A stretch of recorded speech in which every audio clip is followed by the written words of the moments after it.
എന്താണ് ഇരട്ട എൻട്രി കണക്കെഴുത്ത് സമ്പ്രദായം? ഈ സമ്പ്രദായമനുസരിച്ച് ഒരു ബിസിനസ്സിൽ നടക്കുന്ന ഓരോ സാമ്പത്തിക ഇടപാടിനും രണ്ട് വശങ്ങളുണ്ട്. അതായത് ഓരോ ഇടപാടും കുറഞ്ഞത് 2 അക്കൗണ്ടുകളെയെങ്കിലും ഒരേ സമയം സ്വാധീനിക്കുന്നു. കൂടാതെ ആ 2 അക്കൗണ്ടുകളിലും അത് രേഖപ്പെടുത്തുകയും ചെയ്യുന്നു.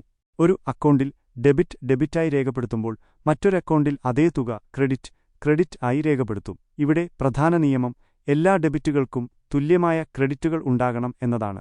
ഇത് അക്കൗണ്ടിംഗ് സമവാക്യമായ ആസ്തികൾ ആസെറ്റ്സ് സമം ബാധ്യതകൾ ലയബിലിറ്റീസ് പ്ലസ് ഉടമസ്ഥാവകാശം മൂലധനം എക്വിറ്റി എന്നതിനെ അടിസ്ഥാനമാക്കിയുള്ളതാണ്. ഒരു ഉദാഹരണത്തിലൂടെ ഇത് വ്യക്തമാക്കാം.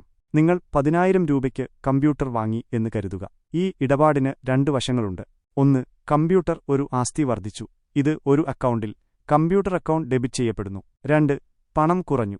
ഇത് മറ്റൊരു അക്കൗണ്ടിൽ പണം അല്ലെങ്കിൽ ബാങ്ക് അക്കൗണ്ട് ക്രെഡിറ്റ് ചെയ്യപ്പെടുന്നു. ഇവിടെ കമ്പ്യൂട്ടർ വാങ്ങിയതിലൂടെ കമ്പനിയുടെ ഒരു ആസ്തി കമ്പ്യൂട്ടർ കൂടി, അതേസമയം മറ്റൊരു ആസ്തി പണം കുറഞ്ഞു. ഡെബിറ്റ് ചെയ്ത തുകയും ക്രെഡിറ്റ് ചെയ്ത തുകയും തുല്യമായിരിക്കും 10,000 രൂപ. ഇരട്ട എൻട്രി സമ്പ്രദായത്തിന്റെ പ്രധാന സവിശേഷതകൾ. ഇരട്ട സ്വാധീനം ഡുവൽ ആസ്പെക്ട്. ഓരോ ഇടപാടിനും 2 അക്കൗണ്ടുകളിൽ സ്വാധീനം ചെലുത്തുന്നു. ഡെബിറ്റും ക്രെഡിറ്റും ഡെബിറ്റ് ആൻഡ് ക്രെഡിറ്റ് ഇടപാടുകൾ ഡെബിറ്റ് ക്രെഡിറ്റ് എന്നിങ്ങനെ തരംതിരിച്ച് രേഖപ്പെടുത്തുന്നു. തുല്യത ഇക്വാലിറ്റി.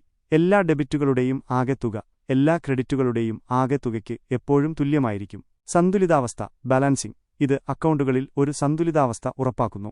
ഇരട്ട എൻട്രി സമ്പ്രദായത്തിന്റെ ഗുണങ്ങൾ അഡ്വാൻറ്റേജസ്. 1. കൃത്യത ആക്യുറസി. ഓരോ ഇടപാടും 2 തവണ രേഖപ്പെടുത്തുന്നതിനാൽ തെറ്റുകൾ കണ്ടെത്താനും തിരുത്താനും എളുപ്പമാണ്. അക്കൗണ്ടുകൾ തമ്മിൽ പൊരുത്തക്കേടുകളുണ്ടെങ്കിൽ ഉടൻ തന്നെ കണ്ടെത്താൻ സാധിക്കും. 2. സമഗ്രമായ വിവരങ്ങൾ കോംപ്രഹെൻസീവ് ഇൻഫർമേഷൻ.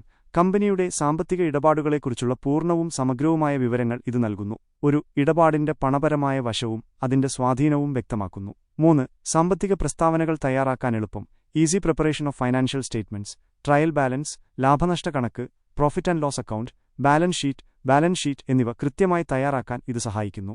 ഇത് ബിസിനസിന്റെ സാമ്പത്തിക നിലയും പ്രകടനവും വ്യക്തമാക്കുന്നു. 4. തട്ടിപ്പുകൾ കണ്ടെത്താൻ സഹായിക്കുന്നു. Helps in detecting fruits. ഈ സമ്പ്രദായം കൂടുതൽ സുതാര്യമായതിനാൽ തട്ടിപ്പുകളും ക്രമക്കേടുകളും എളുപ്പത്തിൽ കണ്ടെത്താൻ സഹായിക്കുന്നു. 5. സാമ്പത്തിക വിശകലനം ഫൈനാൻഷ്യൽ അനാലിസിസ്. വിശദമായ രേഖകൾ സാമ്പത്തിക വിശകലനത്തിന് സഹായിക്കുന്നു. ഇത് ബിസിനസ് തീരുമാനങ്ങൾ എടുക്കുന്നതിന് നിർണായകമാണ്. 6. നിയമപരമായ അനുവാദം ലീഗൽ കംപ്ലയൻസ്. മിക്ക രാജ്യങ്ങളിലും കമ്പനികൾക്ക് ഇരട്ട എൻട്രി സമ്പ്രദായം നിർബന്ധമാണ്. ഒറ്റ എൻട്രി സമ്പ്രദായവും സിംഗിൾ എൻട്രി സിസ്റ്റം ഇരട്ട എൻട്രി സമ്പ്രദായവും തമ്മിലുള്ള വ്യത്യാസം. ഒറ്റ എൻട്രി സമ്പ്രദായം ഓരോ ഇടപാടും ഒരു തവണ മാത്രം രേഖപ്പെടുത്തുന്ന ലളിതമായ രീതിയാണിത്. ചെറിയ ബിസിനസ്സുകൾക്കും വ്യക്തിഗത കണക്കുകൾക്കും ഇത് മതിയാകുമെങ്കിലും കൃത്യമായ സാമ്പത്തിക ചിത്രം നൽകാൻ ഇതിന് കഴിയില്ല. കൂടാതെ തെറ്റുകൾ കണ്ടെത്താൻ പ്രയാസവുമാണ്. ഇരട്ട എൻട്രി സമ്പ്രദായം ഇത് ഓരോ ഇടപാടും 2 അക്കൗണ്ടുകളിൽ രേഖപ്പെടുത്തുന്നു. ഇത് കൂടുതൽ കൃത്യവും സമഗ്രവുമാണ്. വലിയ ബിസിനസ്സുകൾക്കും കൃത്യമായ സാമ്പത്തിക റിപ്പോർട്ടുകൾ ആവശ്യമുള്ള എല്ലാവർക്കും ഇത് അത്യാവശ്യമാണ്. ചുരുക്കത്തിൽ ഇരട്ട എൻട്രി കണക്കെഴുത്ത് സമ്പ്രദായം ഒരു ബിസിനസിന്റെ എല്ലാ സാമ്പത്തിക ഇടപാടുകളും വ്യവസ്ഥാപിതവും കൃത്യവുമായി രേഖപ്പെടുത്തുന്നതിനുള്ള ഒരു ശാസ്ത്രീയ രീതിയാണ്. ഇത് കമ്പനി